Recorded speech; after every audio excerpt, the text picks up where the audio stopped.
and Sciences Advising Workshop. We're super excited to have you guys with us today. And if you haven't already, make sure you change your name, your Zoom name to your preferred name. Camera's on and captioning is also turned on. So you can utilize that by selecting the captions in the menu. And then also there's gonna be a Q&A at the end of this session, and this whole thing will be recorded other than the Q&A.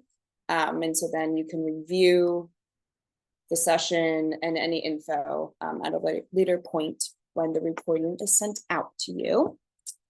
So we have with us some of the Advising Center staff, and we're just going to go around and introduce ourselves. So my name is Kristen. I am a senior advisor in the College of Arts and Sciences. My pronouns are she, her, and I advise with international studies, theater, interdisciplinary arts, public affairs, anthropology and sociology majors.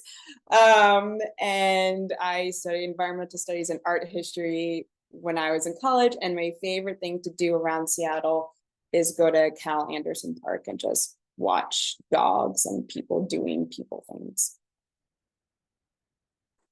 Hi, everybody. My name's Amy Lana O'Brien, and I'm the Professional Formation Coordinator in the College of Arts and Sciences, and I can work with any student pursuing any major in the College of Arts and Sciences.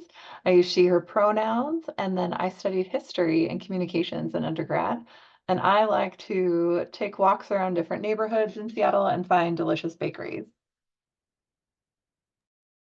Awesome. Hi, everyone. My name is Myra. I use she, her pronouns. I am an academic advisor for communication, English, poli-sci, criminal justice. I feel like I'm missing one, and film. I studied communication when I was in college, and my favorite thing to do around Seattle would probably just be going to Frankie Joe's with my team. Hi, everybody. My name is Elise. I use she, her pronouns. I advise pre-education, humanities, interdisciplinary liberal studies, film, psychology, criminal justice, and history. I really love going to farmers markets around the Seattle area, and I studied education myself when I was an undergrad. Hi, everyone. My name is Jocelyn Boudreau. I use she, her pronouns, and I am the liaison advisor for social work, art and visual culture studies, design, photography, the modern languages, so Spanish and French, and I also advise for psychology and criminal justice. I studied political science and religion during my time in college, and my favorite thing to do in Seattle is to go for hikes. All right, so now we want to hear a little bit about you guys. So I'm going to launch a very fun and exciting interactive poll right now. And go ahead and answer where you're from.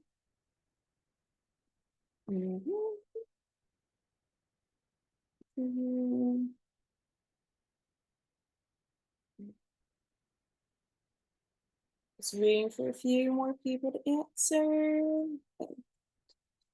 All right. Looks like 4 more people, but it's okay. I'll go ahead and share. All right. And then you can also go ahead and put where you're from in the chat if you want.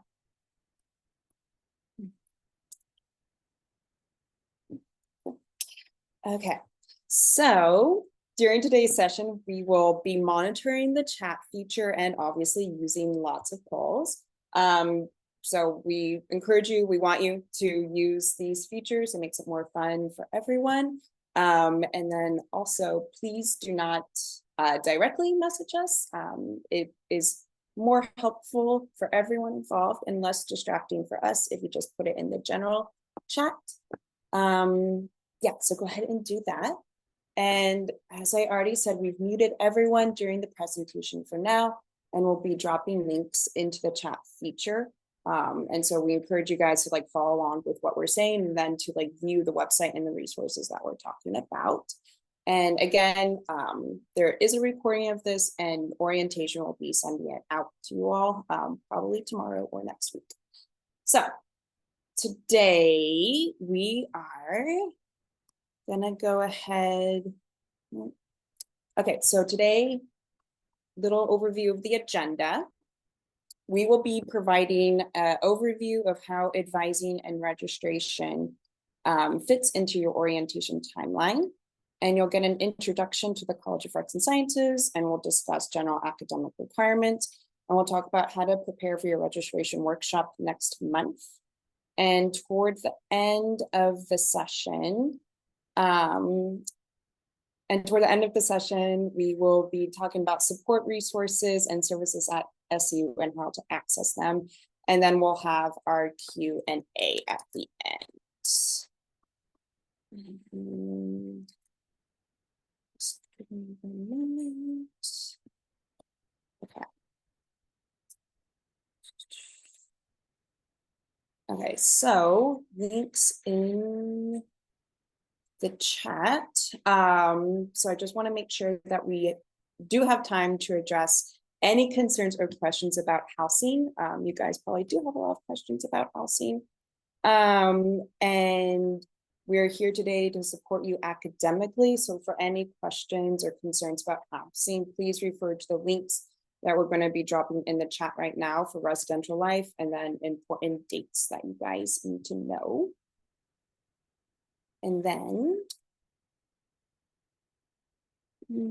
Myra, for some reason, okay, for some reason I couldn't see the screen and I can. Cool. Okay, so here's a list of the majors and minors within the college. So we offer majors and minors in the arts and humanities and in the social sciences, as well as interdisciplinary programs that combine different areas of study. If you guys don't see your major on this list, please connect with me or with any of us in the chat. And then also feel free to drop in the chat what you're thinking about majoring in or minoring in. And so I'm now going to pass it over to Myra to talk about some of the tools we have to guide you through your next steps.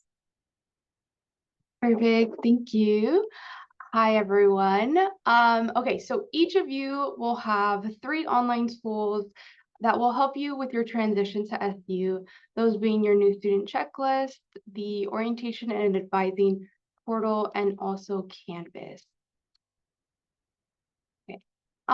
So for the new student checklist, each of you will have access through the your application portal that will walk you through essential steps that you'll need to know before September 25th.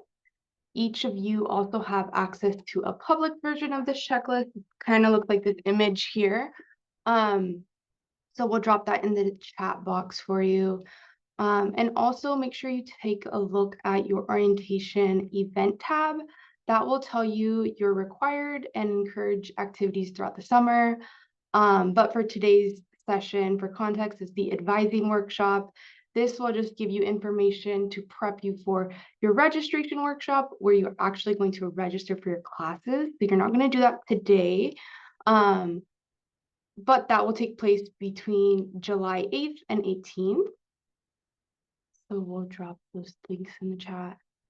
Okay, so for your Canvas orientation, you will all have access through a portal, and this orientation will just give you information that we won't really be able to get into depth about here during the workshop. So if you have a lot of questions, if you're out of state, looks like we have a lot of out-of-staters here, make sure you take a look at the orientation website, or I'm sorry, Canvas.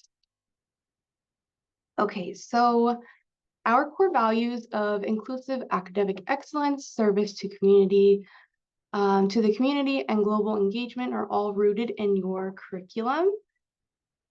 And if you are all like moving over from whatever states you are coming from, make sure you take a look at the Casey building. That's where we're located on the 1st floor. So if you have questions or just want to say hi to your advisor, feel free to stop by. We're gonna just launch a little poll to see what all of you are excited to come and explore here in Seattle.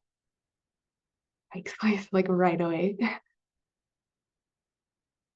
Cool.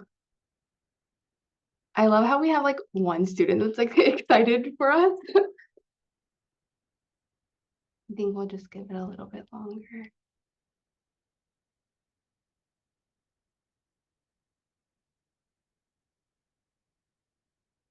Okay, I think we can share results. Cool. So it looks like a lot of people want to see Pike's Place. I think I just encourage some people to come through the Casey building. Okay, cool. Awesome. Okay, so let's get started with your academics. So each of you are required to take at least one major to graduate. You can add minors and double majors. They're optional. They are different, based off of majors. So make sure you touch base with your academic advisor to just inform you about that process. Each of you will need to complete 180 credits in order to obtain a degree from SU. Of those 180, you will need to complete 160 credits of your university core requirement, 20 credits of your college requirement, and 45 to 108 credits of your major requirement. And in that, you'll have some general electives, so that way you can meet that 180. Most of your classes will be 5 credits, so you'll all likely be taking 15 credits each quarter to remain full-time. However, there are a few degree paths that require you to take more or less. So again, make sure you touch base with your advisor. Okay, so the University Core, also known as UCore, which you'll all be planning for your fall quarter registration, is a general education program. So all students are required to take these courses no matter what your major is or college. Some students' majors do require math and science, so you may not need to take a UCore 1200 or UCore 1800 because you'll be taking like a calculus course or you'll be taking chem classes. So make sure you ask your advisor about that. Also, reminder, if you are in the honors program or humanities, your major will look a little different from the university core. So Elise will go over that with you in your meetings. Okay, so for your college requirement for the College of Arts and Sciences, you're required to take history and modern language. You are given 3 options for history, only need to take one. There are a few majors that do require you to take a specific one. So look at your program eval, it'll list the class that you need. And then if it doesn't, then you'll have other options to pick from. And then your modern language requirement, you'll be required to take 3 courses of college level language other than English. However, if you're fluent in another language or you've taken coursework in another language, you have the option to take a challenge exam, which will place you either out of that course or into a higher level course. So if you are interested in that, make sure you tell your advisor so we can avoid those classes for fall reg. But we offer Chinese, French, Japanese, and Spanish, and I'm just a little interested to see if any of you have taken a look or are interested in taking a certain language here. We're going to launch a little poll.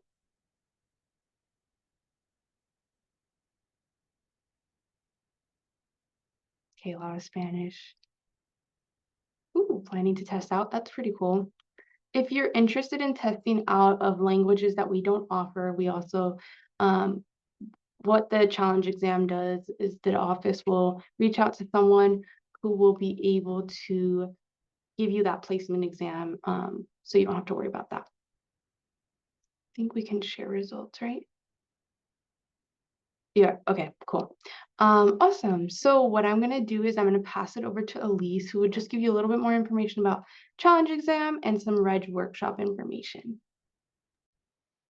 All right, thank you, Myra. So yeah, so we're gonna drop the link in the chat for testing out of language. So what we're sending you to is the Modern Language Challenge exam site. As Myra mentioned, if you speak a language that is separate from Spanish, Chinese, French, or Japanese, which we have here, the Modern Language Department can help connect you with somebody like an interpreter or translator or somebody who is certified in the language that you speak. And we'll try to find a way to verify that, you know, you're proficient in the language to the extent that you would be in one of the languages that we offer. So do reach out to us or to the Modern Language team at that link to get more information if you think you can test out. So for Spanish specifically, if you have language skill in Spanish already and you're feeling pretty confident, then there are some dates this summer where you can test out of Spanish using the challenge exam.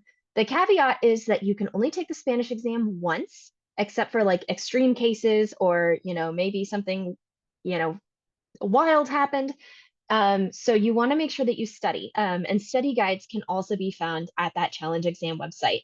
But July 9th or 17th online are the dates for this summer. And then we'll also have some dates coming up in September as well that will be released soon.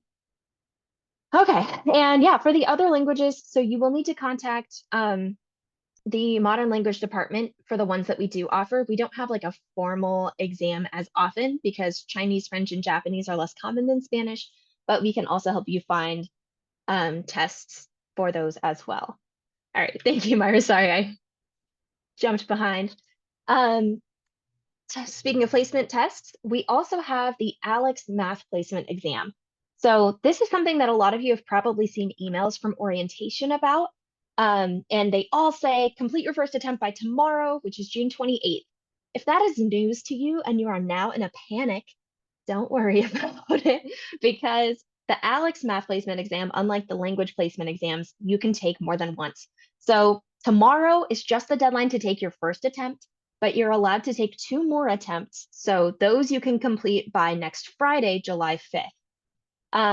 And these math scores, so these are just so we can have scores on our records for you, especially for students whose majors include math.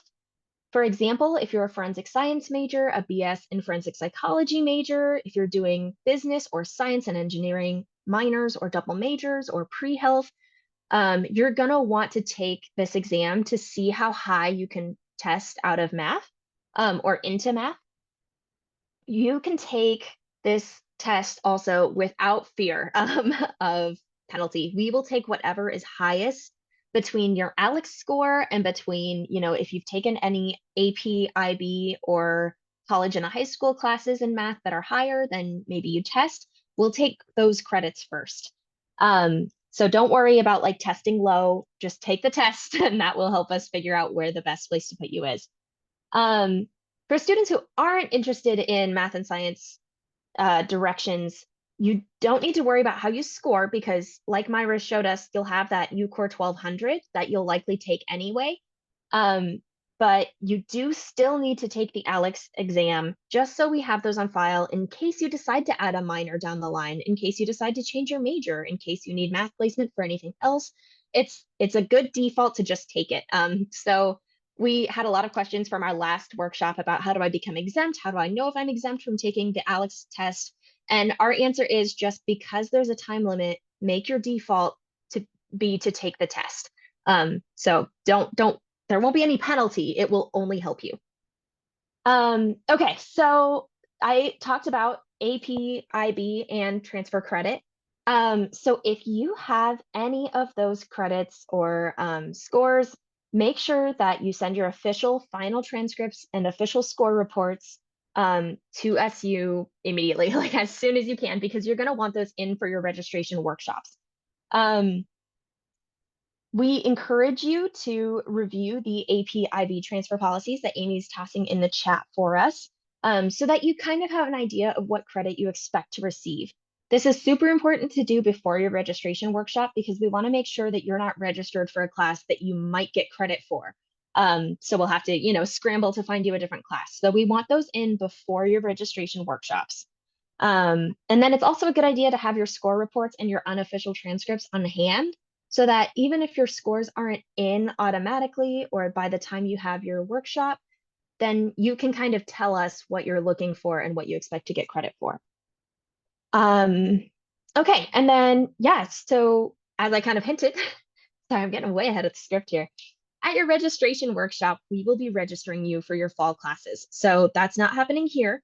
but it will happen at the registration workshops that you should have been able to register for between July 8th and the 18th. If you haven't registered for those yet, you should have access to the pre-registration module in Canvas in your orientation course, and that will have instructions on how to schedule your registration workshop. So that'll be a small group session with your advisor.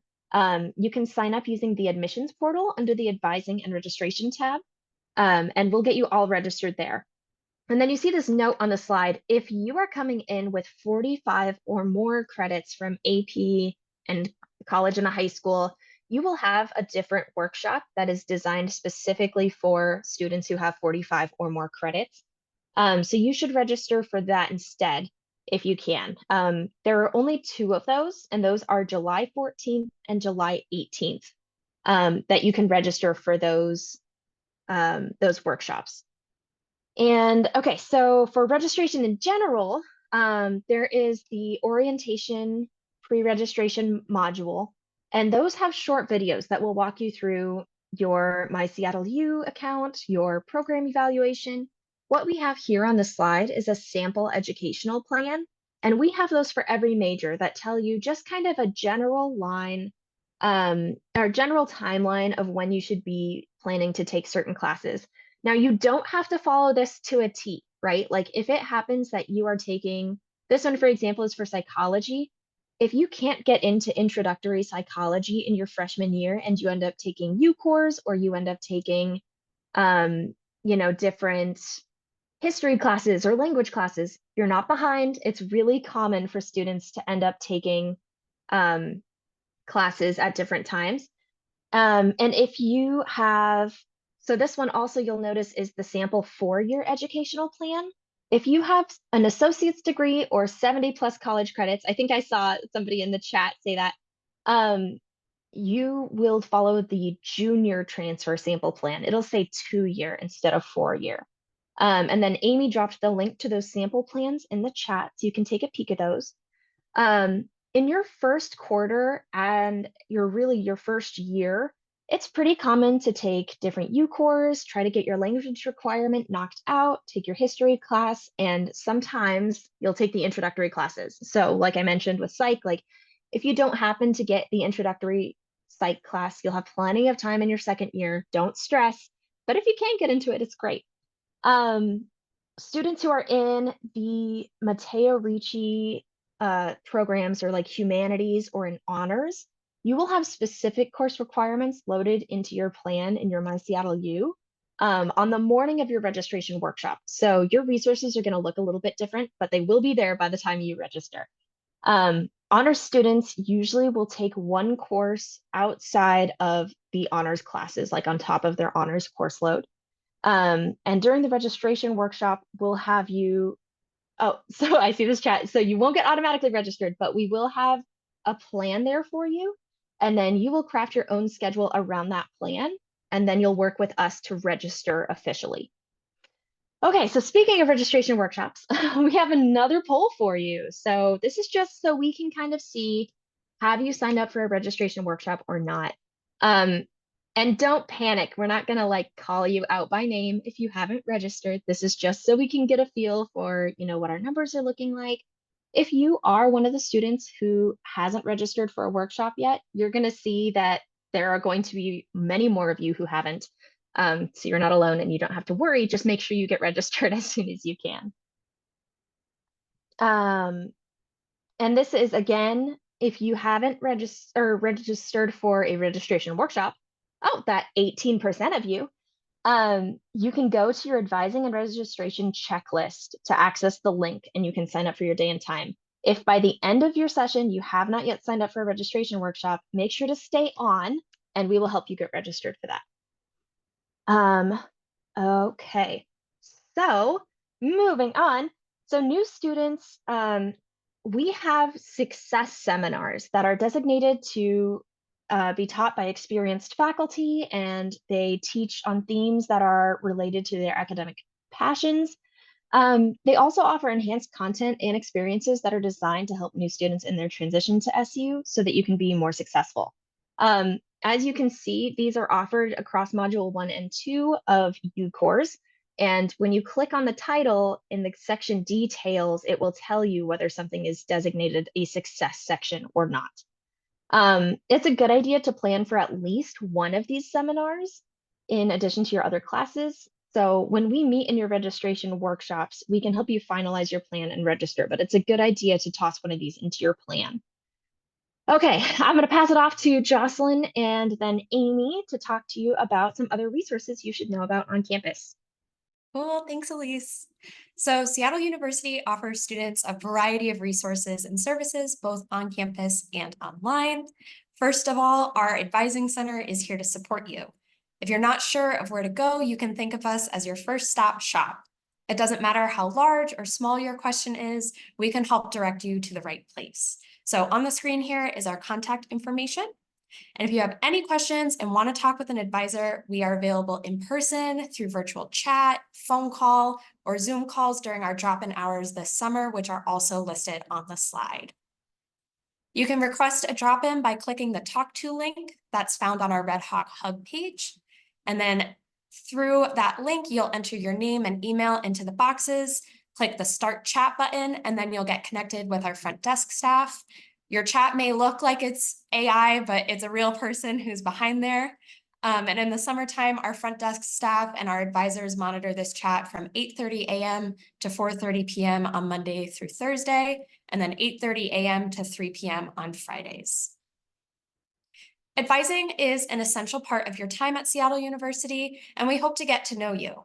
It's always easier to ask for help when you've built a relationship with your advisor. So don't be surprised when they ask questions about you, because first and foremost, we want to know you as a person and as a student. Academic advisors are here to help you navigate both your personal and your professional development. We can help you overcome challenges and get the most out of your college experience. So we encourage you to meet with your advisor at least once a quarter to continue building your relationship and to make sure that you're on track towards graduation. We want you to feel prepared for your class registration each quarter and to go over any concerns that you may have. Our advisors are here to help you, so please reach out if you need anything. So speaking of advisors, each of you has already been assigned one. We're going to launch another poll and see who is your assigned advisor.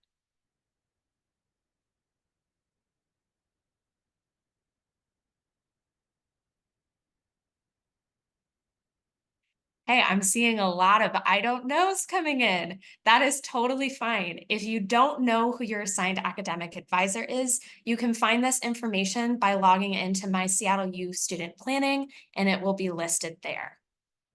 So I'm going to pass it on to Amy now to talk about more resources that are available to you. Great. Thank you, Jocelyn. All right. So hopefully everyone has been checking their Seattle U emails for all the orientation information coming through. But another tool that the Arts and Sciences Advising Center likes to use is called Remind.com. So it's actually a free messaging tool that we use to share academic information with you. It's private. Advisors won't be able to see your number, and they won't share it with any others. And also you can unsubscribe at any time. It is an optional tool, but we highly encourage you to sign up today. And all you need is your cell phone or email address. If you prefer to receive messages by text, simply text at CASADB24 to the number 81010. Or if you prefer to receive messages by email, go to remind.com/join and enter the class code at the @CAS. ADB24 and then enter your email. You should receive a confirmation text or email after you sign up. If anyone has trouble, we have an alternate code that Elise has dropped in the chat for us. So maybe we'll just take a few seconds if people want to try and sign up.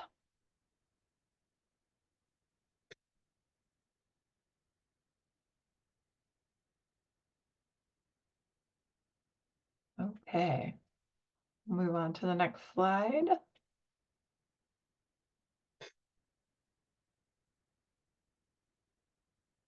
So in addition to the Advising Center, there are a lot of other great resources on campus that we hope that you will take advantage of. They're included in your tuition, and I think they're really important options of support for students, especially within your first quarter and in your first year.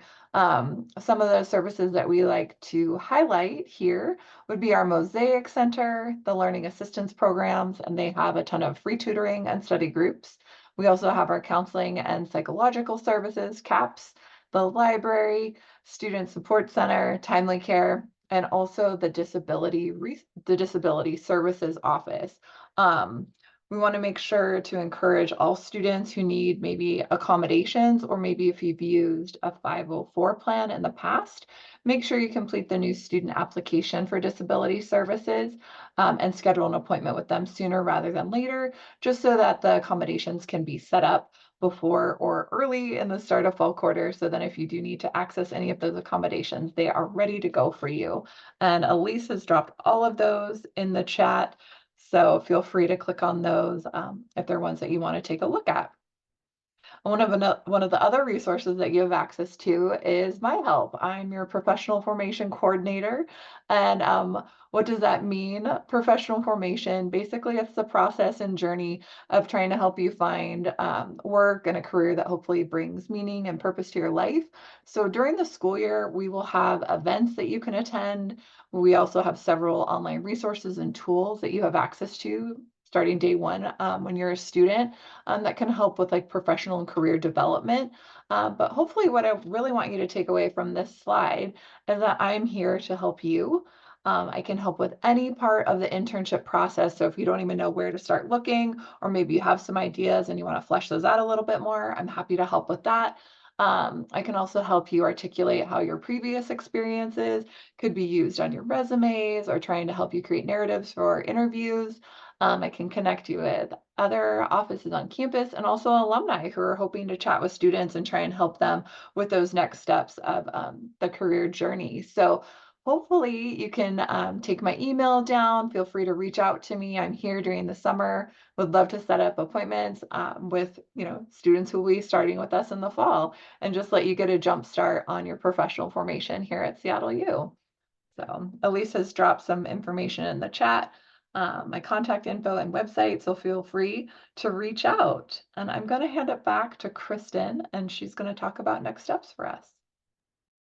Thank you, Amy. Okay, so before those quick next steps, let's do one final little poll.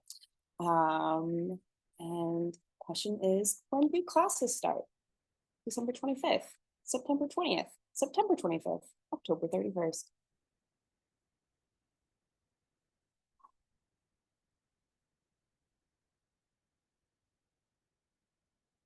It's just so fun to watch all the numbers just come in. Okay, I'm gonna share the results. All right, so September 25th. Some of you guys were thinking September 20th. It's okay. I mean, you can come here early if you want, but classes begin September 25th. And now on to our reminders. So your SU email is how SU will communicate with you. So make sure that you check your SU email and not your personal in order to stay up to date of what's going on. And then especially over the next few weeks, use the new student checklist to stay on track with the tasks that you need to complete. And then I think it was 18% of you all didn't sign up for a registration workshop. So make sure you do that through the advising and registration tab in the orientation portal. So go ahead and do that. And if you have any questions that you want to ask between now and 2 o'clock, so the next 22 minutes about, stay in here and we will all just say them out, discuss as a big group. But if you don't have any more questions, you can maybe visit us in our summer drop-ins and use the chat feature on our website. Otherwise, we'll see you in about 2 to 3 weeks, depending on when your registration workshop is. But beyond that, have a happy Thursday. And if you're sticking around, let's do some Q&A.